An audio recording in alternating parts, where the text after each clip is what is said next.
doblat els equips per poder fer una neteja més exhaustiva.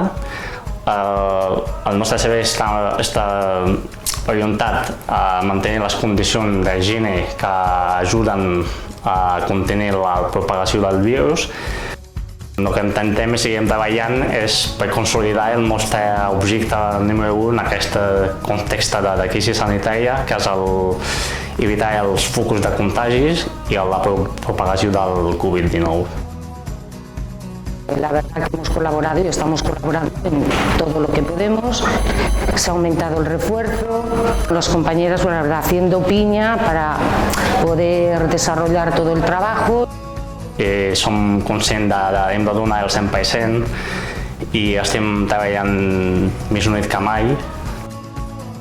Yo he sido una persona que me ha tocado vivirlo en primera persona y muy triste, algo que no se esperaba, y tenemos que ser fuertes y seguir para adelante y nada más que luchar y apoyarnos unos a otros. Penso que hem fet visible la importància de la neteja